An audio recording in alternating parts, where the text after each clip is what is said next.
हर किसी को देखकर नहीं धड़कती ये धड़कनें, हर किसी को देखकर नहीं धड़कती ये धड़कनें, क्योंकि धड़कनों के भी अपने कुछ उसूल होते हैं।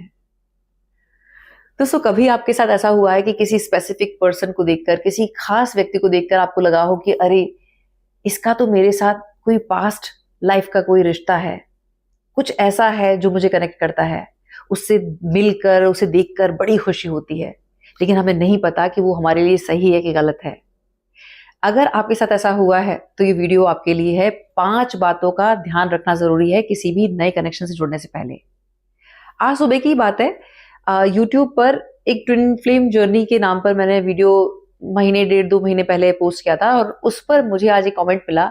एक साहब, जिनका मैं नाम नहीं लेना चाहूंगी, उन्होंने कहा कि एक फीमेल है जो मुझे बहुत पसंद है, उसकी 2 बेटियां हैं, मेरे भी 2 बच्चे हैं, और जब मैं उससे मिलता हूं तो वो ये कहती है कि मुझे आपसे बहुत पॉजिटिव एनर्जी मिलती है, लेकिन मुझे नहीं पता कि क्या सही है क्या गलत है, तो मुझे क्या करना चाहिए। जब भी हम किसी नए व्यक्ति से जुड़ रहे हैं तो हमें एकदम से उससे आसक्ति नहीं पालनी है, उससे अटैच नहीं होना है। सबसे पहले हमें भगवान से प्रेयर करनी है कि भगवान, अगर ये व्यक्ति मेरे लिए राइट पर्सन है तो आप मेरी राह बनाओ, और अगर वो मेरे लिए गलत है तो आप मुझे उससे डिटैच कर दो, मेरा मुंह भंग कर दो। क्योंकि हमारी जिंदगी में 2 तरह से लोग एंटर करते हैं। पहले हैं जो माया बन के आते हैं। जो माया बन के आया है वो हमें कहीं ना कहीं धोखा देगा, बर्बाद करेगा। और जो महान मकसद से जुड़ के आया है तो वो हमें हमारी कॉलिंग से जुड़ने में हेल्प करेगा। तो इसीलिए प्रेयर करना बहुत जरूरी है। और दोस्तों, आप यकीन माने, ये प्रेयर इतनी पावरफुल है। मेरी लाइफ में 5 लोग ऐसे हैं, और 2006 में एक रॉन्ग नंबर पे मेरी फ्रेंडशिप हुई थी एक लड़की से, और ये मेरे घर में किसी को नहीं पता था कि किसी रॉन्ग नंबर पर मैं एक लड़की से बात कर रही हूँ। और वो समय तब था कि जब स्मार्टफोन्स नहीं हुआ थे, होते थे, और वो टेक्सटिंग वाला टाइम था। जब मैं उससे बात करती थी तो मुझे बड़ा अच्छा एक कनेक्शन फील होता था, लेकिन एक दिन मैंने प्रे की कि भगवान, अगर ये मेरे लिए सही है तो राह बनाओ, और नहीं तो कैसा भी कुछ ऐसा कर दो कि मैं उससे डिटैच हो जाऊं और उसके बाद मेरी उससे बात होनी बंद हो जाए।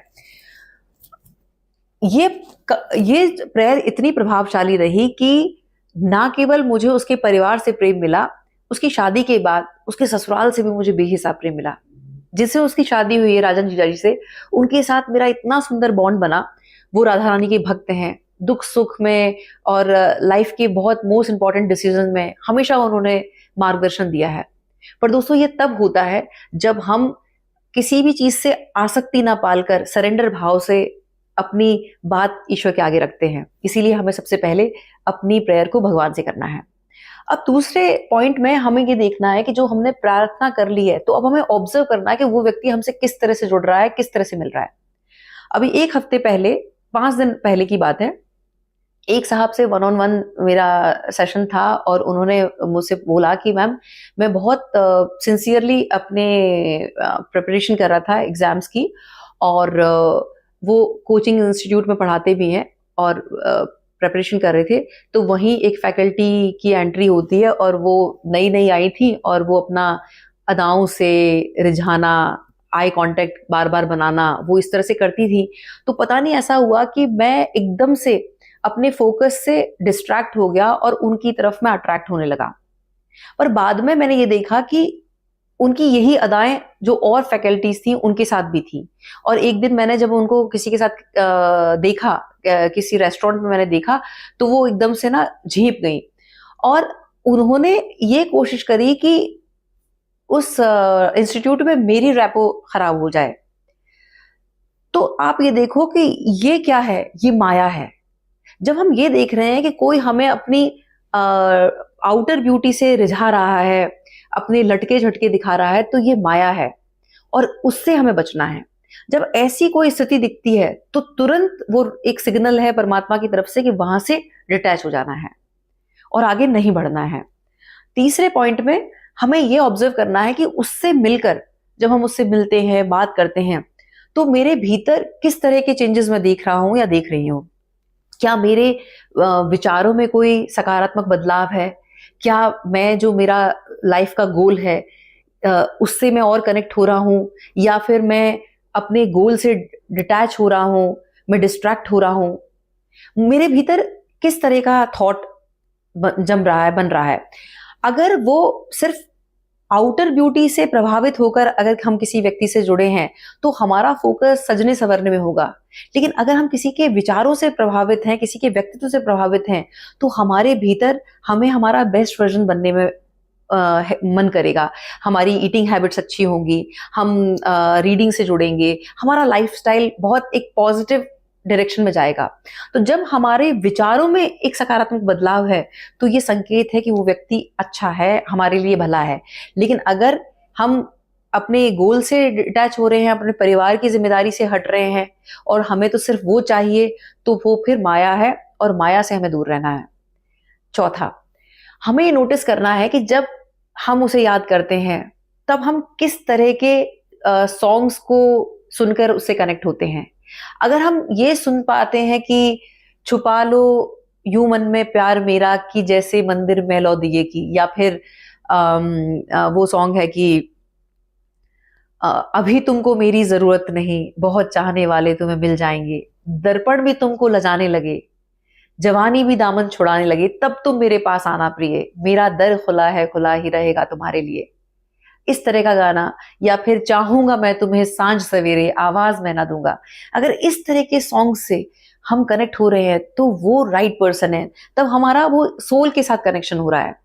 पर अगर हमें उस तरह के सॉन्ग्स अच्छे लग रहे हैं कि आज की रात मजा हुस्न का आंखों से लीजिए, या फिर जीने के हैं 4 दिन बाकी हैं बेकार दिन, जवानी फिर ना आए, टिप टिप बरसा पानी, पानी में आग लगाई, ये इस तरह का अगर हमारा रुझान इस तरह के संगीत पे आ रहा है तो इसका मतलब है कि हम अपनी चेतना के स्तर से गिर रहे हैं।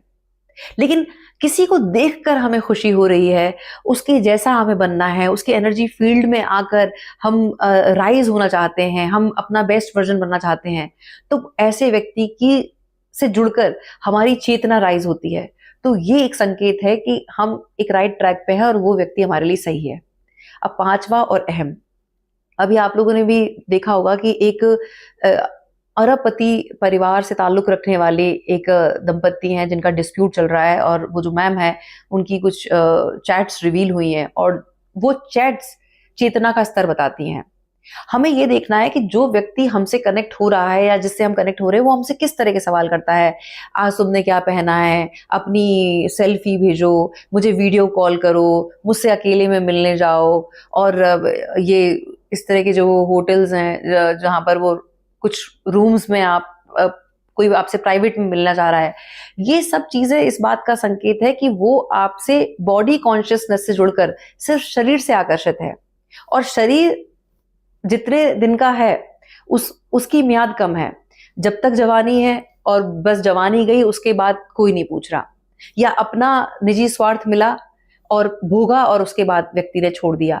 लेकिन जो व्यक्ति जिससे हमें मिलके हम अगर ये इस तरह के सवाल कर रहे हैं कि मेरी जिंदगी का मकसद क्या है, मैं इससे क्यों मिला, क्यों मुझे इसके साथ एक कनेक्शन फील होता है, क्या ऐसा है जो मुझे इसके साथ सीखना है, अगर इस तरह के हमारी कॉन्वर्सेशन है, हमारे विचार इस तरह के हैं, हम साथ में कुछ सोसाइटी के लिए अच्छा करना चाहते हैं, हम राइज होना चाहते हैं, हम अपना बेटर वर्जन बनना चाहते हैं, हम अपने परिवार के प्रति जिम्मेदार हो गए हैं उस व्यक्ति से मिलके, समाज के प्रति हमारी रिस्पॉन्सिबिलिटी है, राष्ट्र के प्रति हमारे भीतर वो भक्ति जागृत हो रही है, तो वो राइट पर्सन है। दोस्तों, सार इस वीडियो का ये है कि अगर हम पानी के मूल रूप को देखें तो पानी जब अपने मूल रूप में होता है तो अगर वो फर्श पे बहा है तो वो हमेशा ढलान की ओर जाएगा और वो नाली की तलाश में रहेगा, वो एक गड्ढे की तलाश में रहेगा। लेकिन उसी पानी को जब एक ताप देके उसे बॉईल किया जाता है तब वो वही पानी भाप बनकर ऊपर की तरफ जाता है। तो हमें ये देखना है कि जिस व्यक्ति के साथ हम कनेक्ट हो रहे हैं, अगर हमारी चेतना का स्तर नीचे गिर रहा है, हमारे भीतर लस्ट आ रहा है, हम पशु वृत्ति में जा रहे हैं, तो वो व्यक्ति माया है और उससे हमें दूर रहना है। लेकिन जिसके संग से हमारी चेतना का स्तर ऊपर उठता है, हमें लगता है कि लाइफ टाइम में एक बार मिलना उसके लिए उससे जुड़ना हमारे लिए अपॉर्चुनिटी होगी, जैसे प्रेमानंद जी महाराज के लिए है। मैं बहुत सारे लोगों को जानती हूँ जिनकी दिल ये चाहता है कि सिर्फ एक बार लाइफ टाइम में उनके साक्षात दर्शन हो जाएं। वो ऐसे दिव्य आत्मा के साथ हमें जुड़ने का मौका मिले तो मेरा जीवन धन्य हो जाए। अगर ऐसा कोई व्यक्ति आपकी जिंदगी में है जो आपकी चेतना को राइज करता है, जो आपके भीतर स्पिरिचुअलिटी को ला रहा है, जो आपको रिस्पॉन्सिबल बना रहा है, तो आप भय मुक्त होकर उससे कनेक्ट हों। बहुत बहुत आभार, नमस्कार, जय श्री राम।